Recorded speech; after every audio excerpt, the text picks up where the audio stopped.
ಮೊದಲ ಮಳೆಯಂತೆ ಎದೆಗೆ. ಅವಳು ಆಪಲ್ ಅಂತ ಬ್ಯೂಟಿ, ಆಪಲ್ ಕಂಪನಿಯಲ್ಲೇ ಡ್ಯೂಟಿ. ಅವಳ ಮನಸ್ಸನ್ನೇ ಮಾಡಿದ್ದನೊಬ್ಬ ಲೂಟಿ. ಆದ್ರೆ ಪ್ರೀತಿಗೆ ಶ್ರೀಕಾರ ಹಾಕದಿದ್ದ ಹೆತ್ತವರಿಂದ ಬೇಸತ್ತವಳು ಬೆಂಕಿಯಲ್ಲೇ ಬೆಂದು ಹೋಗಿದ್ದಾಳೆ.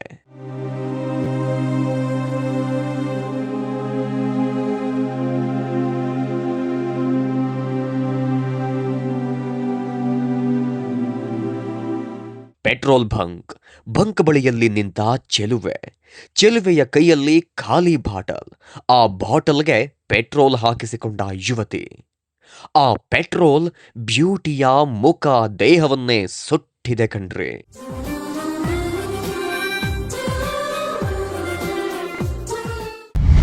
ಪೆಟ್ರೋಲ್ ಸುರಿದು ಬೆಂಕಿ ಹಚ್ಚಿಕೊಂಡು ಯುವತಿ ಸೂಸೈಡ್. ಪ್ರೀತಿಗೆ ವಿರೋಧ, ಆಪಲ್ ಕಂಪನಿ ಉದ್ಯೋಗಿ ದುಡುಕಿನ ನಿರ್ಧಾರ.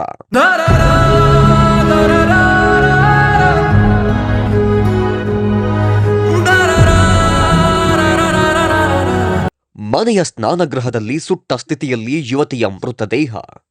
ಸ್ಥಳದಲ್ಲಿ ಮಹಜರು ನಡೆಸುತ್ತಿರುವ ಪೊಲೀಸರು, ಏನಾಯಿತೆಂದು ದಿಗ್ಭ್ರಮೆಯಿಂದ ನೋಡ್ತಾ ಇರುವ ಗ್ರಾಮಸ್ಥರು. ಹೀಗೆ ಈ ಫೋಟೋದಲ್ಲಿ ಕಾಣುತ್ತಿರುವ ಸುಂದರ ಚೆಲುವೆ ಕೈ ತುಂಬಾ ಸಂಬಳ ಬರ್ತಿತ್ತು. ಹೇಳಿಕೊಳ್ಳೋದಿಕ್ಕೆ ಒಂದೊಳ್ಳೆ ಕೆಲಸವೂ ಕೂಡ ಸಿಕ್ಕಿತ್ತು. ಈಕೆ ಈಗಿನ್ನೂ 22 ವರ್ಷದ ಯಶಸ್ವಿನಿ.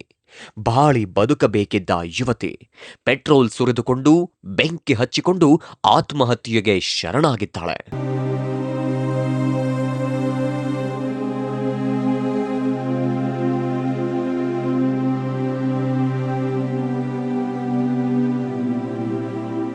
ಹೌದು, ನೆಲಮಂಗಲ ತಾಲೂಕಿನ ಕೆಜಿ ಶ್ರೀನಿವಾಸಪುರ ಗ್ರಾಮದಲ್ಲಿ ಈ ಘಟನೆ ನಡೆದಿದೆ. ಕಳೆದ 5 ತಿಂಗಳ ಹಿಂದೆಯಷ್ಟೇ ದೊಡ್ಡಬಳ್ಳಾಪುರ ಬಳಿಯ ಆಪಲ್ ಕಂಪನಿಯಲ್ಲಿ ಕೆಲಸ ಗಿಟ್ಟಿಸಿಕೊಂಡಿದ್ದ ಈಕೆ ಓರ್ವ ಯುವಕನ ಪ್ರೀತಿಯಲ್ಲಿಯೂ ಬಿದ್ದಿದ್ದಳು. ಬಿಹಾರ್ ಮೂಲದ ಸಹೋದ್ಯೋಗಿಯನ್ನ ಪ್ರೀತಿಸುತ್ತಿದ್ದಳು. ಈ ವಿಷಯ ತಿಳಿದ ಯಶಸ್ವಿನಿ ಪೋಷಕರು ಗಲಾಟೆ ಮಾಡಿದ್ದಾರೆ. ಆತನನ್ನ ಬಿಟ್ಟು ಬಿಡುವಂತೆ ತಿಳಿ ಹೇಳಿದ್ದಾರೆ. ಜೋರು ಗಲಾಟೆ ಕೂಡ ಆಗಿದೆ. ಇದರಿಂದ ಯಶಸ್ವಿನಿ ಮನನೊಂದಿದ್ದಳು ಎನ್ನಲಾಗಿದೆ. ಕೊನೆಗೆ ನಿನ್ನೆ ದಾಬಸ್ಪೇಟೆಯ ಪೆಟ್ರೋಲ್ ಬಂಕ್ಗೆ ತೆರಳಿ ಪೆಟ್ರೋಲ್ ಖರೀದಿಸಿ ಮನೆಯಲ್ಲಿ ಯಾರೂ ಇಲ್ಲದ ವೇಳೆ ಸ್ನಾನದ ಕೋಣೆಯಲ್ಲಿ ಬೆಂಕಿ ಹಚ್ಚಿಕೊಂಡಿದ್ದಾಳೆ. ನಮ್ಮ ದಾಬಸ್ಪೇಟೆ ವ್ಯಾಪ್ತಿನಲ್ಲಿ ಯಶಸ್ವಿನಿ ಅಂತೇಳಿ ಒಂದು 22 ವರ್ಷದ ಒಂದು ಹುಡುಗಿ ಇತ್ತು. ಆ ಹುಡುಗಿ ದೊಡ್ಡಬಳ್ಳಾಪುರ ಒಂದು ಆಪಲ್ ಕಂಪ್ನಿನಲ್ಲಿ ಕೆಲಸಕ್ಕೆ ಹೋಗ್ತಾ ಇತ್ತು. ಹೀಗೆ ಕೆಲಸಕ್ಕೆ ಹೋಗ್ತಾ ಒಂದು 6 ತಿಂಗಳು ಸುಮಾರು ಆಯಿತು ಅವಳು ಕೆಲಸಕ್ಕೆ ಹೋಗಿ ಶುರುವಾಗಿ. ಅಲ್ಲಿ ಒಂದು ಬಿಹಾರಿ ಹುಡುಗನ ಲವ್ ಮಾಡಿತ್ತು ಹುಡುಗಿ.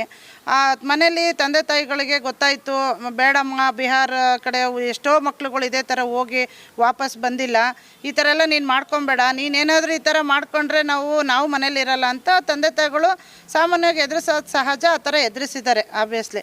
ಅದು ಹುಡುಗಿ ಏನಾಗಿದೆ, ಆ ಹುಡುಗಿಗೆ ಆ ಹುಡುಗನ್ನ ಬಿಟ್ಟಿರೋಕ್ಕಾಗುತ್ತೆ ಅಂತಂತ ಅಂದ್ಕೊಂಡು ಅಥವಾ ಏನೋ ಮನಸ್ಸಿಗೆ, ಯಾಕೆಂದರೆ ಚಿಕ್ಕ ವಯಸ್ಸಲ್ವ ಇನ್ನೂ ಅವ್ರಿಗೆ ಯಾವುದೇ ರೀತಿಯಾದ ಮೈಂಡ್ ಮೆಚೂರ್ಡ್ ಆಗಿರಲ್ಲ.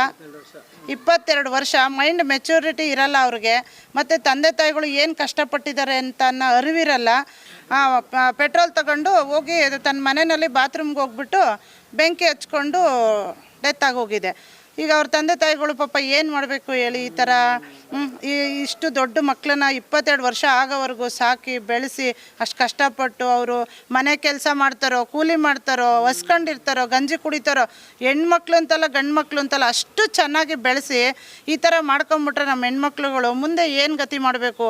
ಇದೇ ಥರ ಆದರೆ ನಮ್ಮ ಮಕ್ಳುಗಳ ಭವಿಷ್ಯ ಏನಾಗಬೇಕು? ಬಿಹಾರದವ್ರು ಇವತ್ತು ಅವರೇನೋ ಲವ್ ಮಾಡ್ಕೊಂಡು ಕರ್ಕೊಂಡು ಹೋಗಿದ್ದಾರೆ, ಆದರೆ ಅಲ್ಲಿ ಏನಾಗ್ತಿದೆ ಕಮ್ಯುನಿಕೇಷನ್ನೇ ಇಲ್ಲ ಒಬ್ರಿಗೊಬ್ರಿಗೆ, ತಂದೆ ತಾಯಿಗಳಿಗೆ. ಅವ್ರು ಯಾವ ರೀತಿ ಇರಬೇಕು, ತಂದೆ ತಾಯಿಗಳ ಮನಸ್ಥಿತಿ ಏನಾಗಬೇಕು, ಯಾಕೆ ನಮ್ಮ ಹೆಣ್ಮಕ್ಳು ಅರ್ಥ ಮಾಡ್ಕೊಂತಿಲ್ಲ ಅಂತ ನಂಗೆ ಗೊತ್ತಾಗ್ತಿಲ್ಲ.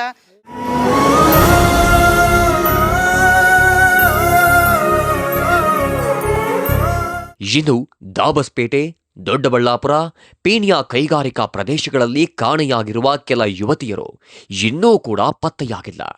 ಇದನ್ನೇ ಮುಂದಿಟ್ಟುಕೊಂಡು ಪೋಷಕರು ಮಗಳ ಪ್ರೀತಿಯನ್ನ ನಿರಾಕರಿಸಿದ್ದಾರೆ ಎನ್ನಲಾಗಿದೆ. ಸದ್ಯ ಯಶಸ್ವಿನಿ ಆತ್ಮಹತ್ಯೆ ಸಂಬಂಧ ದಾಬಸ್ಪೇಟೆ ಪೊಲೀಸ್ ಠಾಣೆಯಲ್ಲಿ ಪ್ರಕರಣ ದಾಖಲಾಗಿದೆ. ಇಂಥ ಪ್ರಕರಣಗಳೆಲ್ಲ ಜಾಸ್ತಿ ಆಗ್ತಾ ಇದೆ. ಪೋಷಕರಿಗೆ ಹೇಳೋದೇನು ಅಂದರೆ, ಮನವಿ ಮಾಡೋದೇನು ಅಂದರೆ, ಸ್ವಲ್ಪ ಆದಷ್ಟು ಗಂಡು ಮಕ್ಳಿಗೂ ಅಷ್ಟೇ ಹೆಣ್ಮಕ್ಳಿಗೂ ಅಷ್ಟೇ ನಾವೆಲ್ಲ ಒಳ್ಳೆ ರೀತಿ ಸಂಸ್ಕಾರ ಕಲಿಸ್ಬೇಕು.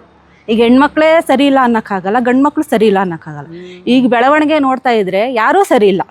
ಈಗ ದಿನ ಒಂದೊಂದು ಪ್ರಕರಣ ನೋಡ್ತೀವಿ, ಅದು ನಡೀತಾ ಇರುತ್ತೆ, ಇದು ಅದಕ್ಕೆ ಹೇಳ್ತಾ ಇರೋದು, ಆದಷ್ಟು ಹೆಣ್ಣು ಮಕ್ಕಳಾಗಲಿ ಗಂಡು ಮಕ್ಕಳಾಗಲಿ ಒಳ್ಳೆ ರೀತಿ ಸಂಸ್ಕಾರವನ್ನು ಕಲಿಸಿ ಅವ್ರು ಒಳ್ಳೆ ದಾರಿಲಿ ತರೋಕ್ಕೆ ನೋಡಬೇಕು, ಒಳ್ಳೆ ವಿದ್ಯೆ ಕೊಡಿಸ್ಬೇಕು. ಅದಕ್ಕೆ ನಾನು ಜನರಲ್ ಮನವಿ ಮಾಡೋದೇನೆಂದರೆ ಎಲ್ಲರೂ ಒಳ್ಳೆ ದಾರಿಲಿ ಒಳ್ಳೆ ರೀತಿ ಮಕ್ಕಳನ್ನ ಬೆಳೆಸಿ. ಅಲ್ಲ, ಇದರಲ್ಲೂ ಒಳ್ಳೆ ಕೆಲಸ ಸಿಕ್ಕಿತ್ತು, ಸಂಬಳ ಬತ್ತಿತ್ತು. ಪ್ರೀತಿ ಏನು ಮಾಡೋಕ್ಕಾಗಲ್ಲ, ಪ್ರೀತಿ ಅನ್ನೋ ಮೋಹಕ್ಕೆ ಬಿದ್ದು ಬಿಡ್ತಾರೆ ಮಕ್ಕಳು. ಈಗ 22 ವರ್ಷ ಅವ್ರಿಗೆ ಮೈಂಡ್ ಮೆಚುರಿಟಿ ಇರಲ್ಲ ಅಷ್ಟೊಂದು. ಈಗ ನಡೀತಾ ಇರೋದೇ ಪ್ರೀತಿ ಅನ್ನೋ ಮೋಹ, ಏನು ಮಾಡಲಿಕ್ಕಾಗಲ್ಲ. ಅದರಿಂದ ಹೋಗಿ ಜನ ಈ ಥರ ಎಲ್ಲ ಮಾಡ್ಕೊಳ್ತಾ ಇದ್ದಾರೆ. ಅದಕ್ಕಾಗಿ ನಾವು ಎಲ್ಲ ಸ್ವಲ್ಪ ಪೋಷಕರು ಎಲ್ಲ ಪ್ರೋತ್ಸಾಹ ಕೊಟ್ಟು ಮಕ್ಕಳನ್ನ ಒಳ್ಳೆ ದಾರಿಲಿ ಬೆಳೆಸ್ಬೇಕು.